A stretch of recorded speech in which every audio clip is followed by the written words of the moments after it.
Hey there, I'm Lee Ullman here with some big news from the National Young Farmers Coalition. We're partnering with Heritage Radio Network on a special season of The Farm Report.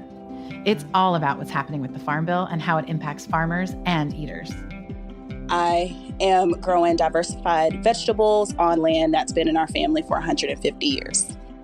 And so with the pandemic, gentrification, property values going up, we had to sell the land and we lost it.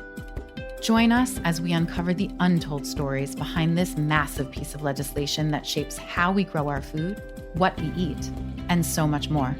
The problems we have had, those are things that come from earlier Farm Bill and USDA policy, right? Like Earl Butz, get big or get out. You know, it's my responsibility to know not only what I'm eating, but then like how that all came to be. And realize like, wow, like this piece of legislation, all this money, like it's technically something that I support as a taxpayer.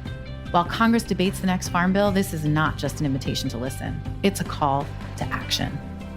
Be part of the conversation. Subscribe to the Farm Report on Heritage Radio Network, wherever you listen to podcasts.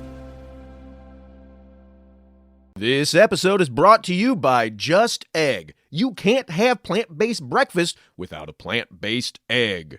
You can get started with a free sample. Just head to ju.st/HRN. This episode is brought to you by Honeycomb Credit. Heritage Radio Network listeners can learn more about the power of community capital by visiting honeycombcredit.com/HRN. This week on Meat and Three, we're turning an eye to food at its trickiest, from imitation olive oil to the pretensions of 3D printers.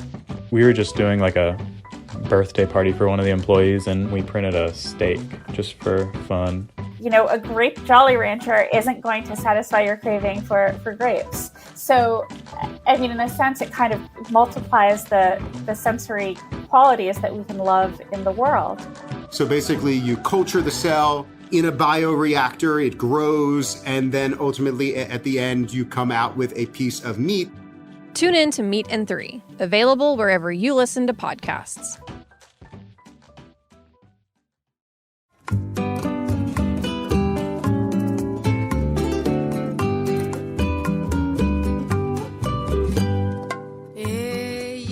Buenos dias. Hello, everyone. Welcome back to another episode of Cooking in Mexican from A to Z. I'm your host, Aaron Sanchez, alongside my beautiful mother, Zarela Martinez.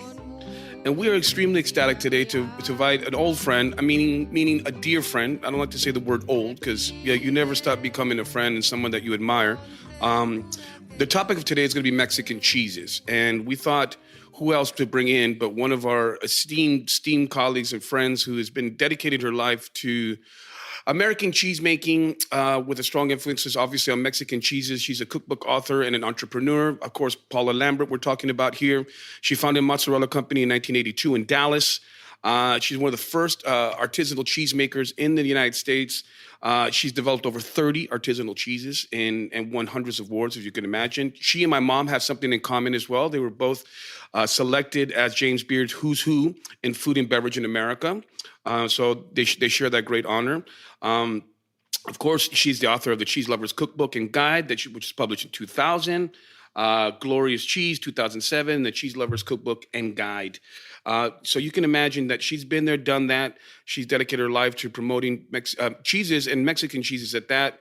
She has a really cool new project right now that she's really excited about. It's a new company called Viaje Deliciose, and where she's taking food lovers to Italy to explore the culture and cuisine and the countryside in depth. And just before we get started here, she's also the creator of one of my favorite things in the face of the earth, which is Hoja Santa wrapped cheese, okay? And she is the one that put it on the map.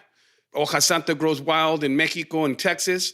She took it upon herself to be a trailblazer in wrapping this beautiful cheese with this wonderful aromatic anise-flavored herb.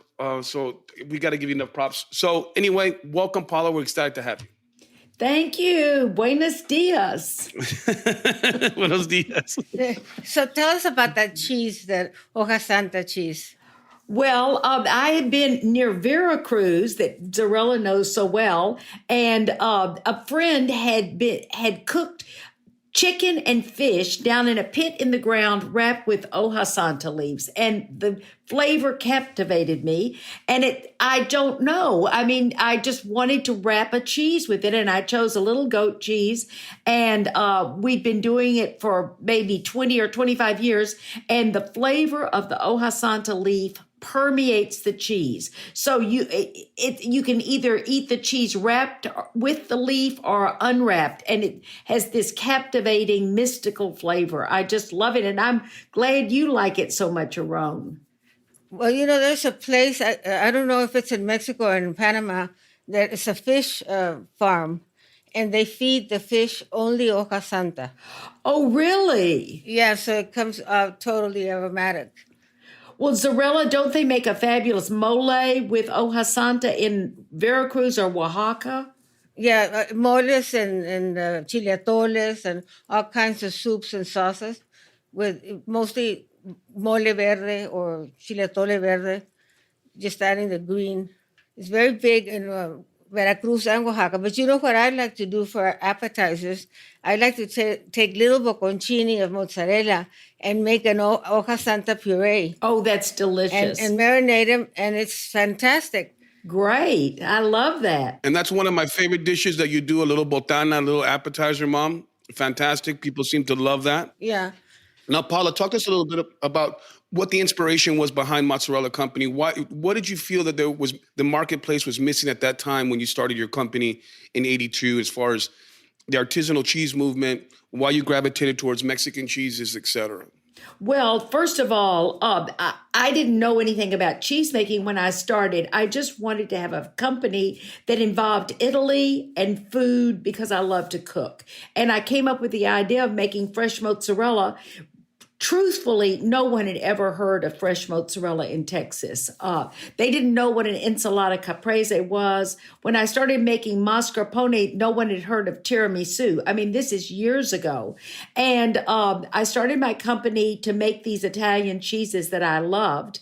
I couldn't find a market for the cheese because it was unknown. And so I went to restaurants and began selling to the chefs who used my cheeses. And that was how I promoted them. And I made the cheese myself, delivered the cheese myself. I loved it. I gravitated to Mexican cheeses because of the proximity of Texas to Mexico. And so many of the restaurant workers were influencing the chefs with the Mexican products that were virtually unknown at that time. And people like Stephen Piles and Dean Faring and Robert Del Grande were incorporating these flavors and foods and ingredients that their workers introduced them to into their own cuisine. And they created this type of cuisine that lives on till today called Southwestern cuisine. Mark Miller, lots of people, John Sedler, people you know, Aron. Stephen Piles, of course, all the champions of the great Texas food, as well as our friends in Arizona as well, who have put this wonderful food on the map that really, I think the cheese is a big backbone of the cuisine there. Mom, you had a question. I'm sorry, Mom. Yeah, my number one question is why don't Mexican cheeses made in the United States taste or sound or have the texture of those in Mexico?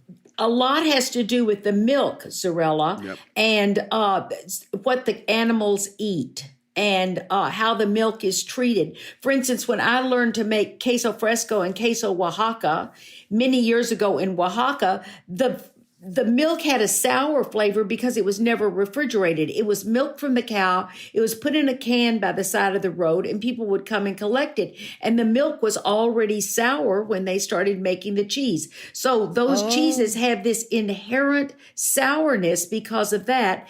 And so what I did with my queso Oaxaca to try to replicate that flavor was rub it with lime juice. And so, I always said lime juice and salt are in a margarita. And so I'll put it on my cheese, my queso Oaxaca, and it gives it this perfect flavor. So I'm more creative than traditional. No, but you solved the thing. At the ranch, we used to make cheese every day. But they would leave the milk outside and then collect the nata, that thick, buttery, I don't know what you call it. The cream on the top. Yeah, and then we would they would make these cheeses in this board, things made out of wood with cheesecloth. Pour the curds in there. Well, that's how I learned to make it. I mean, and it was like where I went, they used a wooden washboard to break the cheese up and knead it. Exactly. I remember doing that. So the way I've always learned to make the cheese is to go back to the source and see how they are doing it traditionally and then bring that into my little cheese factory where we do everything by hand in Dallas. Mom, what do you think about the idea of kind of letting our listeners kind of grasp the different varieties of Mexican cheeses that are available? And what are some of the most popular ones? Why don't you run them through since you've been working with cheese for so long? Yes, well, I've been working with Mexican cheese for a long time. As you know, my proud partners for over 10 years at Cacique, who do a really great job of bringing Mexican cheeses to the masses. They've been doing it for over 40 years. But one of the things that I've learned through working with them is that queso fresco is actually the most popular cheese in Mexico. Did you know that, Ms. Paula? Yes, I do. Yeah, it's the most popular cheese. So queso fresco being that whole milk, very spongy, soft, at times neutral in flavor, but it's great as a topping for different little botanas or anything that's really made with masa or antojitos. It's a great little garnish, and queso fresco is wonderful on salads, as you can imagine. Then, you move into some of the more popular ones, like, I'm not going to mention them all because there's many, but you're talking about panela, which is that beautiful cheese that a lot of people think, they get it confused if you're from different parts of Latin America. Panela is actually unrefined brown sugar. So when you say, I want panela, a Mexican knows that's cheese. Someone from other parts of Latin America will think of sugar as unrefined sugar. Can I ask something? What is the American cheese or the cheese that we can find here that is most resembles panela? It's creamy and it's soft and it doesn't melt. And it slices. I think that a farmer's cheese can be like that. Yeah. But, you really can't find farmer's cheese anywhere anymore. So a basket cheese, you could make something at home almost like you would make ricotta, and it could be like a panela.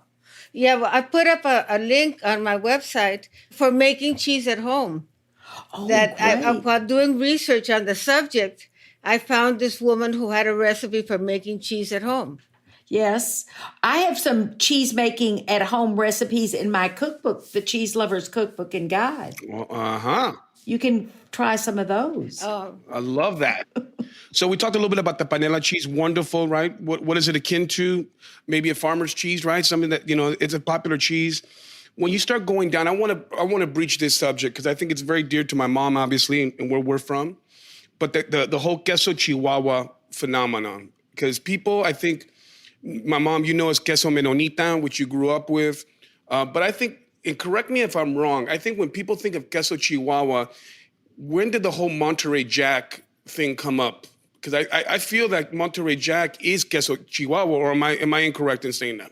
Not to me. I don't think so. No? We had this wonderful person at the mozzarella company, Maurizio, who is from Mexico, and he felt like that there was no cheese that was like Chihuahua that he knew growing up. And so he researched it, and we've been making this cheese called Chihuahua. But Chihuahua is now trademarked, and you can't call the cheese Chihuahua unless you're the company that trademarked it in the United States. Then we wanted to call it Menonita. Oh no, that was trademarked too. So now we call ours Menonina. I mean, it's all the same thing, but we make a queso menonina that's plain. It's like Chihuahua exactly. And then we make one with jalapeno in it and one with pimiento in it. And you've got to try it. They are truly the way it used to be in Mexico. And I think the interesting story is that it got that name Mennonite cheese because of the Mennonites that went from the northern states of the United States down into Mexico and started making the cheese there for generations. And that's how it all came about. And it was in the state of Chihuahua. So, I think the interesting thing is this cheese that they call in Mexico Manchego, but it's not like Manchego from Spain. That's more like a Monterey Jack or a cheddar to me. Yeah. You know that we lived at our property line in Chihuahua. When right across the property line was a huge Mennonite colony. Oh, really? Yeah, so we used to go get the butter, which was so rich and wonderful, and this bread that was so light and fluffy, and then we'd get the cheese. It was wonderful. And it was the true thing. Yeah. Well, it went from being made by the Mennonites in small family farms to factories. And when you do that, it changes. Yeah. And how about the quesos de rancho? You know, my sister lives in Aguascalientes. And whenever she says, what should I send you? Send me a queso de rancho. And they're made at the ranches there. They're very similar to the ones that you put in the wooden things and then way down. Is that more like an asadero? No. Asadero, it's like mozzarella. Asadero is like mozzarella. Like in El Paso, there's a company that makes them like tortillas. Yeah. Yes. La Con Dairy outside of El Paso in a little town called Fabens. And my dad would take us there, and they have like a little petting zoo. So you'd go over there and pet a bunch of dirty animals, and then eat the cheese with your dirty hands. It was awesome. Yeah. Perfect. So it was very gamey situation, as you can imagine. But yeah. Another cheese that is popular in Mexico is requesón. Yeah, the requesón. Oh, yeah. Which is like ricotta. Yeah, we used to make that with a whey. Yes, it's that word requesón means to re-cheese it. So, and that's what ricotta means, is to recook. And so you're taking the whey and you're cooking it and you're producing a secondary cheese. The requesón, the ricotta, same thing, absolutely. So when you guys, and I love requesón right on top of some beans. Oh, some nice black beans that are cooked down with some pork. I think that's wonderful. Especially when they come from Rancho Gordo. Oh, yes. I love those beans. I heard that program with the Rancho Gordo guy. I like the requesón when you put it in a little tortilla and you fry it. I love that. Oh, yeah. Well, that's another whole category of cheese in Mexico. There are these frying cheeses. And let's just touch really quickly just to clarify the manchego cheese, right? The great cheese that's usually made with sheep's milk cheese from Spain, from La Mancha region, which, by the way, is also where, saffron is from in Spain. But you know what else is from La Mancha, which is the man from La Mancha? Don Quixote. Yes, Don Quixote. The man from La Mancha. Come on, guys, stick with me here, okay? Anyway, and his what are the and the windmills, which I've been to, by the way. That's right. And Pancho. Yeah, Sancho Pancho. So let me tell you just a quick story about windmills. When we used to go to the ranch from El Paso, we always used to stop at a certain windmill where the water was coming out, like from as windmills moved, and it was called the High Lonesome. And we would always have lunch there, the sandwiches that my mom took with white bread and bologna and Miracle Whip that we all hated. But in any case, I love windmills. Yes. Yeah, they're beautiful. There's a sense of life when you see a windmill. There's something very peaceful about it. Yeah. It means that the earth is getting nourishment.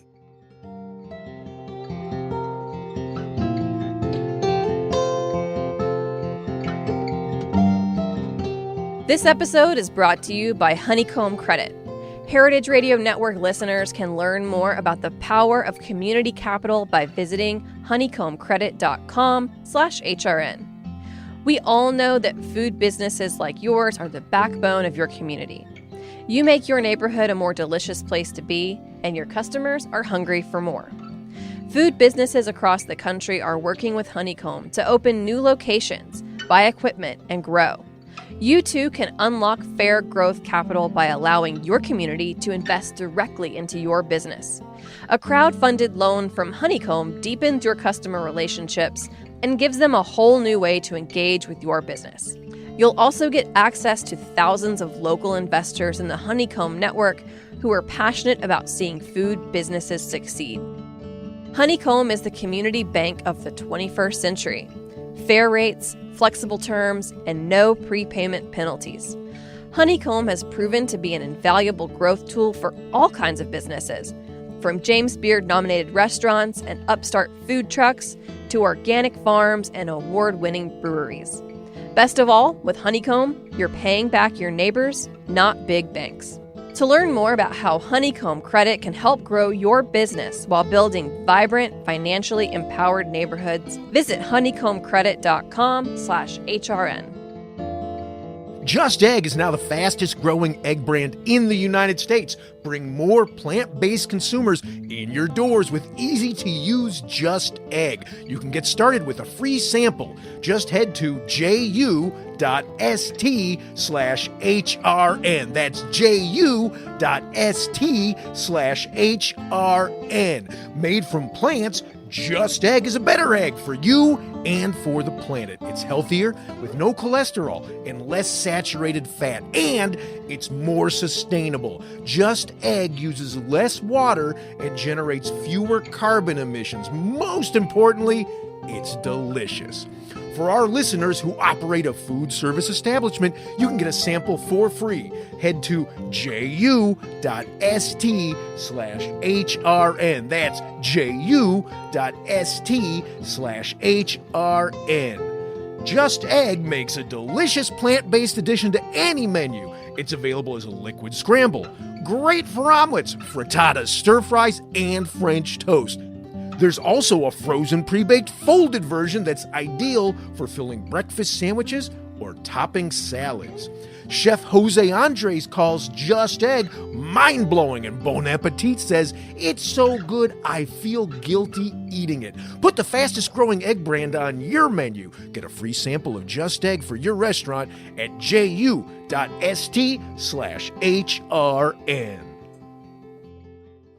So, look, we talked a little bit about some of the cheeses. I think one of the cheeses that I would like to talk about is we talked about some of the most popular ones, right? So we're talking queso Chihuahua. We talked a little bit about the panela. Also, and now we want to talk about cotija. This is the one that we haven't really talked about. I like to call cotija the seasoning cheese because it has that little salt and I just love using it as a seasoning. Because it has a bracing salt to it that I think is wonderful. Let's talk a little bit about cotija and your first exposure to it, Paula, please. Well, cotija to me is a pressed cheese that's aged, and that's how it becomes old. You could start out with a queso fresco and age it yourself and let it become cotija. My favorite way is on the street corn, the elote. On the stick when they put the mayonnaise and the cotija on top of the roasted corn. That is just fabulous. That is heaven right there, for sure. Well, I think we should use this reference to state that in Mexico, we don't have dishes that are totally covered in melted cheese unless it's a queso fundido. And nachos, when I was growing up in Fort Worth, the best nachos were at a restaurant called Joe T. Garcia. I don't know if you've been there, but it's an old-fashioned Mexican restaurant. No, Have you been there? Go. Joe T. Garcia's. And they had these wonderful, they would fry the tortillas and then they would stick them in the oven and it would just be a little sprinkling of cheddar cheese and then jalapenos on top, not just gooped up the way they do it at the ballparks now. That's not at all Mexican. It's not even Tex-Mex. It's a travesty is what it's called. It's garbage. What's happened? The nacho wheels have come off. So, Mom, you were going to say, I'm sorry? No, that repeating something that happened the other day, because everybody's talking about this birria with cheese. The queso birrias. The quesadilla. The queso birrias, yeah. So they have cheese and birria in the and everybody's laying claim to having created that, as well as everybody says that they created the nachos and Juarez, let's say, for instance. It's funny how these things get started. Yep. Let me tell you, they also said that they invented the margarita at the Cucamonga in Juarez as well. So I don't know what to believe. Well, remember, the Caesar salad comes from Baja California. Well, that's actually a great segue. Thank you very much, Paula. That was wonderful on your part. Let's talk a little bit about the famous Caesar salad and its kind of invention, because it utilizes Parmesan, right? It's people think that the Caesar salad was invented in Italy, which we know now was invented by Alex Cesar Cardini. who actually, from my understanding, was a World War I pilot who settled in Tijuana and worked in a lot of restaurants and kind of started the whole pomp and circumstance of tableside Caesars. And that's kind of how it came about. So I've actually I used to make it in my restaurant, Centrico, to order, but I would use manchego instead of Parmesan. What are your thoughts on the Caesar salad? Ladies, take it away. Well, I like the croutons. Can we talk about cheeses, please, ladies? You know what I mean? Maybe like something about that. It's just a combination. Well, it's traditional that it would be Parmigiano. But, so many people, there's so many variations now on the Caesar salad. There's the Southwestern Caesar salad, and there are all these different ones. I mean, the Southwestern. Well, that one has fried polenta croutons instead of bread croutons, and it's just with a little chili in it and everything. But I love the saltiness of the anchovy. That to me is the secret of that dish. Yes. And the interesting thing also is to talk about the raw egg that's in it. And of course, now they tell you that people with compromised immune systems and pregnant people and cannot have raw egg. So they might be using pasteurized eggs that are still runny. And, it's not the same thing. Well, no, what I used to do at the restaurant is I would coddle the egg. So I would just kind of cook it really softly for 30, 40 seconds just to set the yolk. And then I would cool it down, and that's what I would use to make my base. Well, now with the sous vide, you can do different things. Absolutely. What is a sous vide? I mean, everybody mentions it. Well, basically, you're cooking in a bag, Mom, and you're regulating the temperature. And the idea is initially was born from taking bigger cuts of meat, and you kind of accelerating slowly the cooking process by cooking the internal temperature. And then the idea is to sear the outside and have something that's really tender and beautiful. But you're basically cooking in a bag. Yeah. You can cook eggs to a certain temperature, and they're just always perfect when you cook them in the bag in the sous vide. So, yeah, well, I wouldn't eat them because I hate any runny eggs. Oh, I love them. Okay, all right, Mom. How about the chile, the queso enchilado? Do you sell that? No, we don't. Oh, tell us about it. It's the queso de rancho, a certain kind of porous cheeses, and it has a whole layer of chili paste or chili powder inside. No, the whole crust. Well, we do have a cheese like that. It's goat's milk cheese. It's a firm aged cheese, and then we coat the exterior with a puree of ancho chilies and dry it on there. So then we would have an enchilado cheese. Very nice. Well, and what is the name? What is the name of that cheese? That's called. It's called Monte Formaggio. Mm-hmm. Monte like a mountain, Formaggio like a cheese. Yeah. You're adorable. This is awesome. So let's talk a little bit about. We don't like to bring up the pandemic for anything, but I think as it pertains to what's happening right now with cheese prices and milk. I think it's important. We started touching upon this a little bit before we started recording.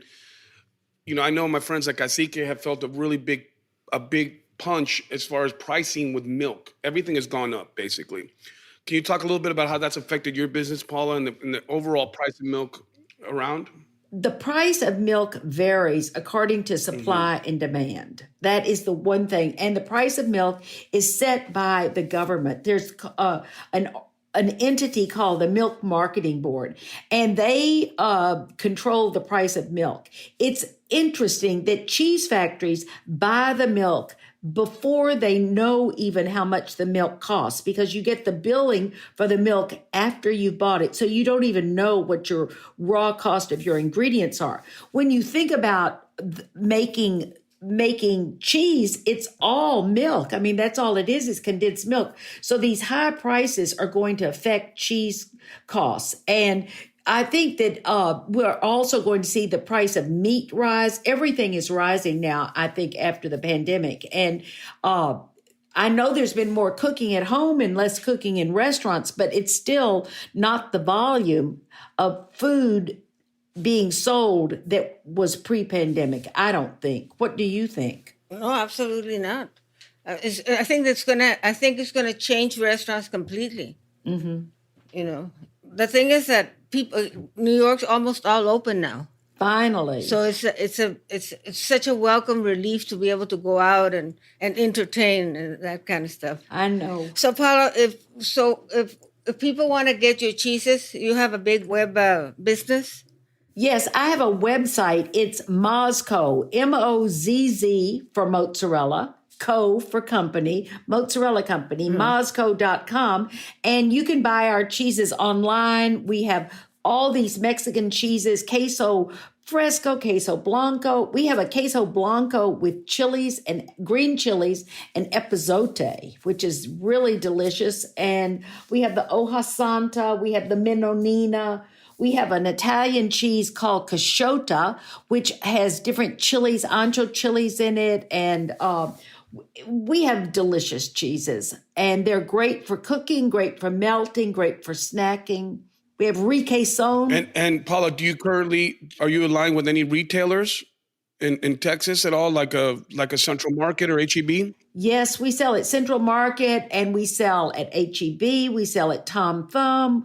We sell at some of the Krogers Murray's has a kiosk Murray's from New York has a kiosk in the Kroger stores. We're in all of those. We sell at Whole Foods. And we have a little shop that you've been to, Aron, in front of the factory. Yeah, and do you sell in New York? Not so much anymore. Things pretty much got closed down with the pandemic. Yeah, and will you reopen to New York? Oh, I hope so. My mom is being a little bit selfish, Paula. She wants your cheeses, is what she's trying to say. Well, I've heard that people send you the cheeses so that you can try them, especially after we've talked about them so much. I know that's it. Well, see, that's what Steve Sando did. He said there's a whole sampler thing, and so did the people from Melissa's, because it was great because I cooked with the Quins and I cooked with all the stuff they sent me. So for future, I think we should ask the people. We're going to talk about your products. That maybe you could send us some samples. So yes, so that you can become familiar. Exactly. That's a very good idea. It's great. Well, one cheese we didn't talk about is queso Oaxaca. Yeah. And quesillo. That's a big Mexican cheese, and especially for cooking. I went to Mexico to learn to make queso Oaxaca. I had been hearing about it. And I went with a friend, and we would go to the market every morning and find these ladies who were making the cheese out in their villages and then make an appointment to go out and visit them. And that's how I learned it. And to my amazement, I realized that queso Oaxaca is a form of mozzarella. And so it's stretched and strung just like the mozzarella, but instead of forming it into a ball, it's made into a long ribbon and then wrapped up, salted and wrapped up and wound up like a ball of yarn.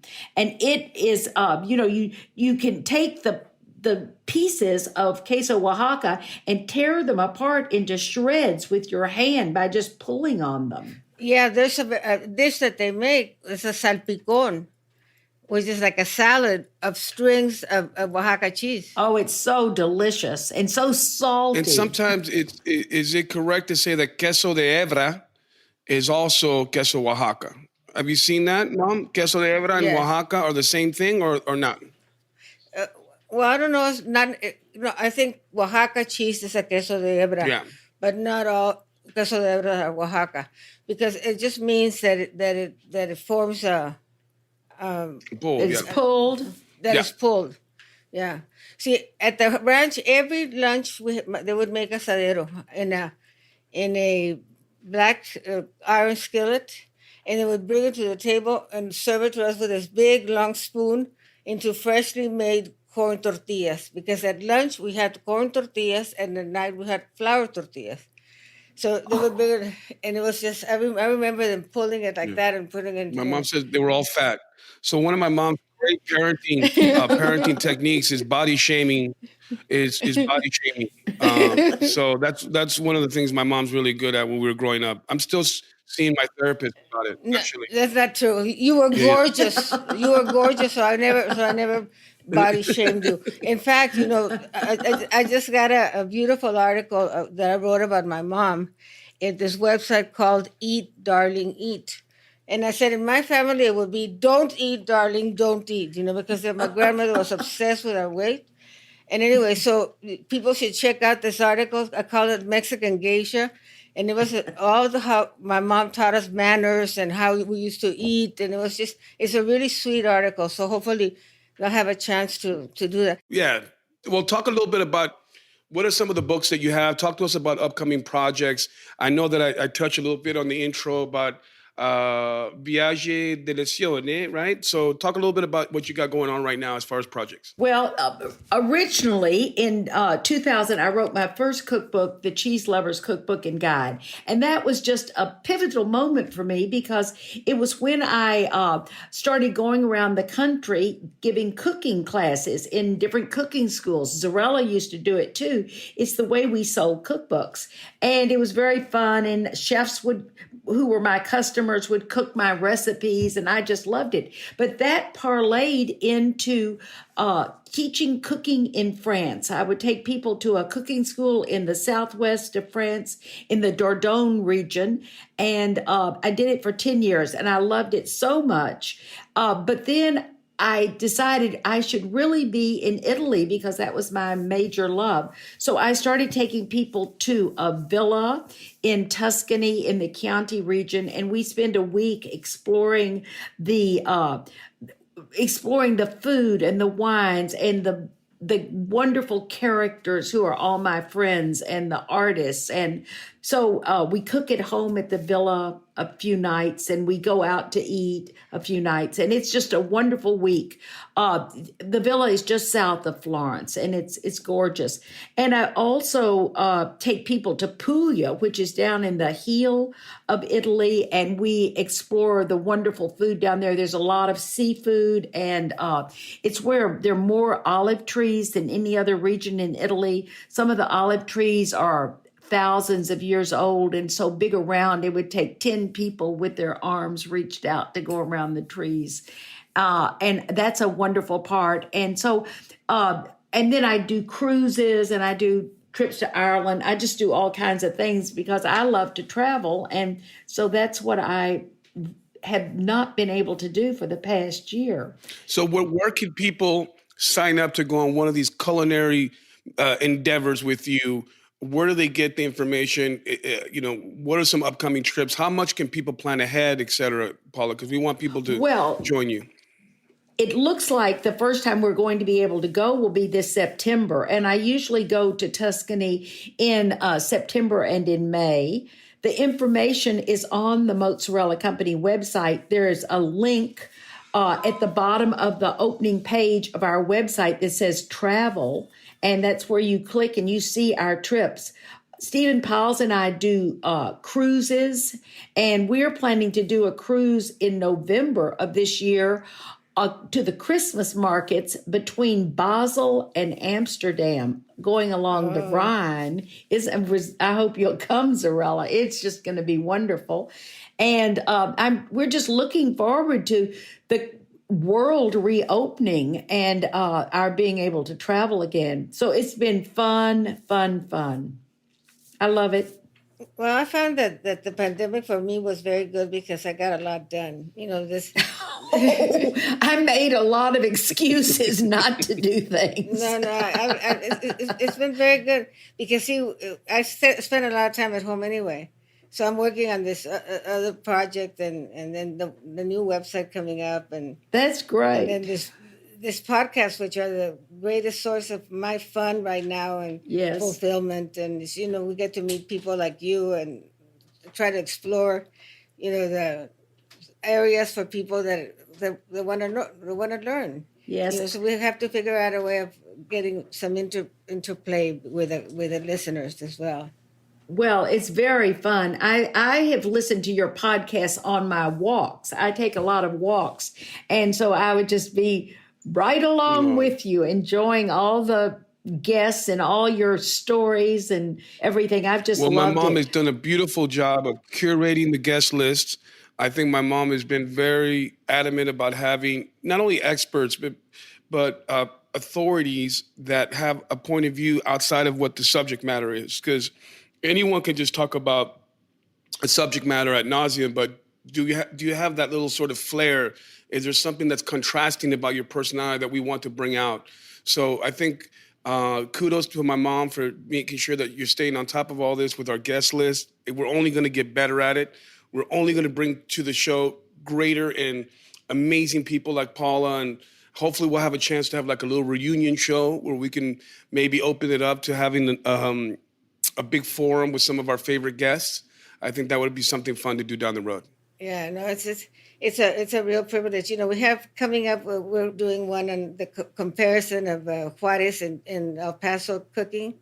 And I came to the conclusion, and maybe you can say whether I'm right or wrong. I think what differentiates the food of the North and Tex-Mex from the regular Mexico is that the beef, the type of chili, you know, the green and red chili, and the flour tortillas. What do you think? Well, yes, I think so. But I always felt like there was more European influence in Mexico City. But now I realize that it's more with the people of the different regions, Michoacan and Veracruz and Oaxaca.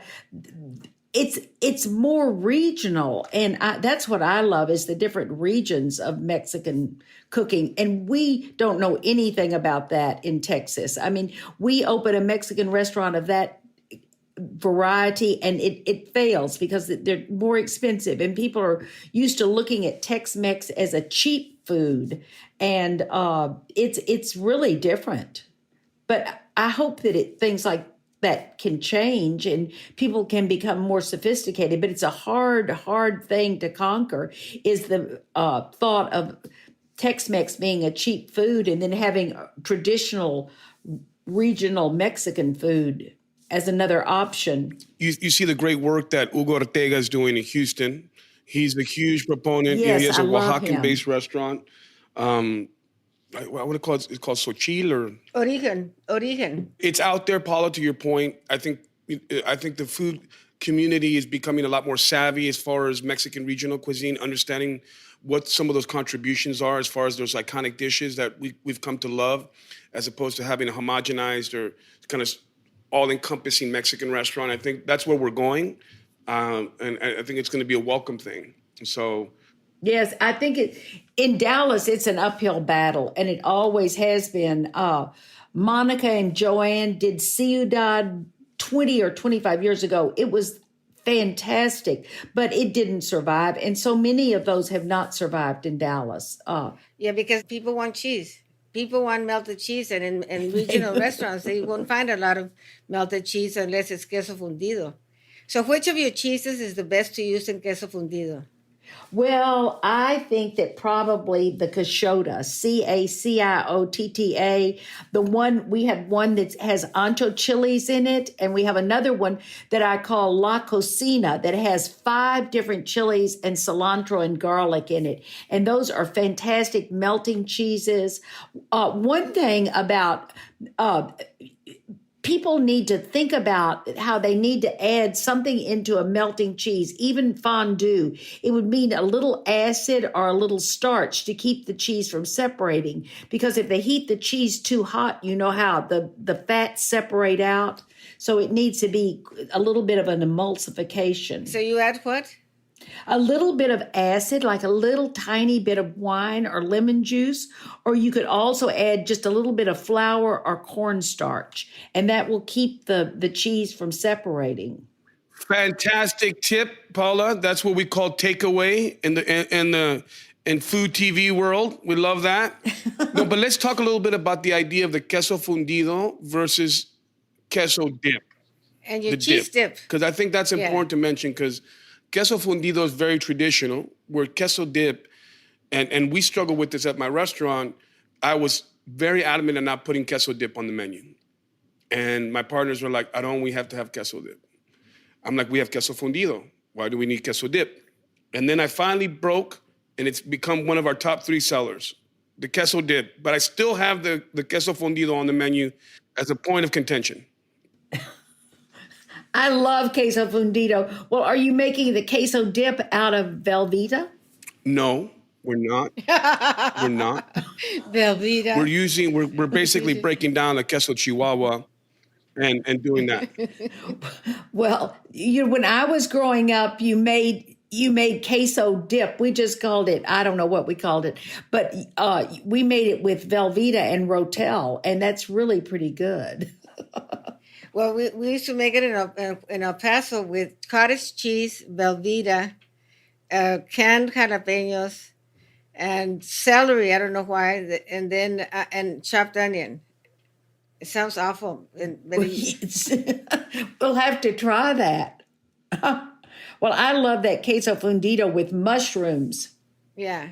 Is cottage cheese considered a cheese? Yes and no.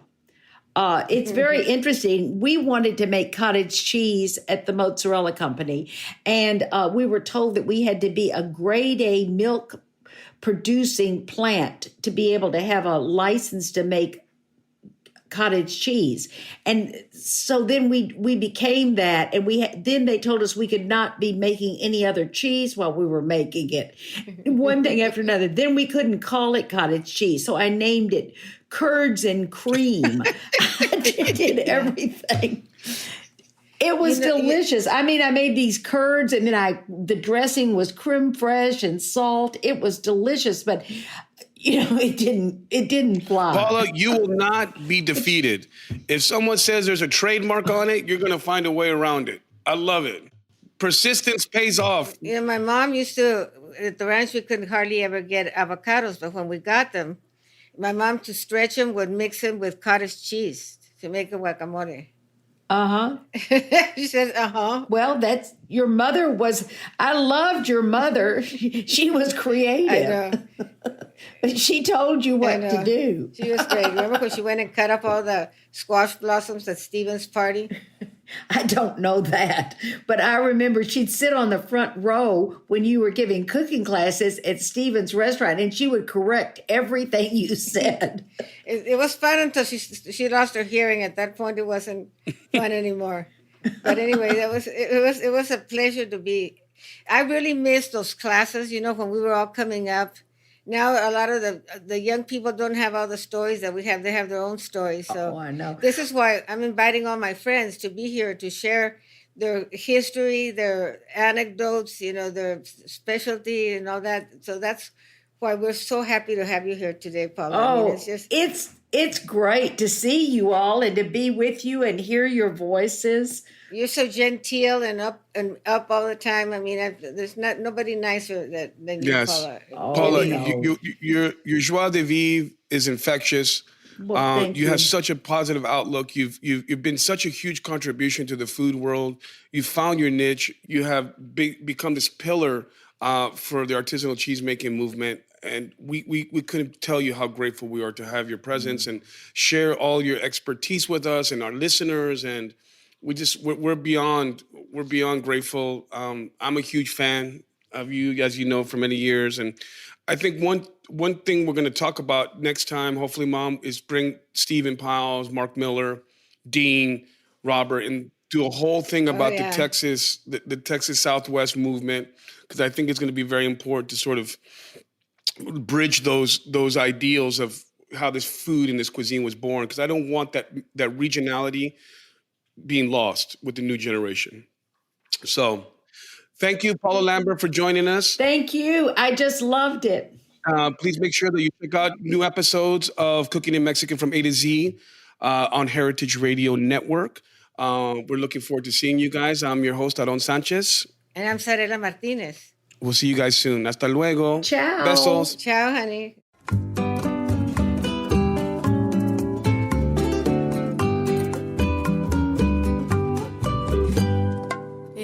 Cooking in Mexican from A to Z is powered by Simple Cast. Thanks for listening to Heritage Radio Network. food radio supported by you. For our freshest content, subscribe to our newsletter. Enter your email at the bottom of our website, heritageradionetwork.org. Connect with us on Instagram and Twitter at heritage_radio. You can also find us at facebook.com/Heritage Radio Network. Heritage Radio Network is a nonprofit organization driving conversations to make the world a better, fairer, and more delicious place. And we couldn't do it without your support from listeners like you. Want to be part of the food world's most innovative community? Subscribe to the shows you like. Tell your friends, and please join the HRN family by becoming a member. Just click on the heart at the top right of our homepage. Thanks for listening. Al cavar una más en mis entrañas.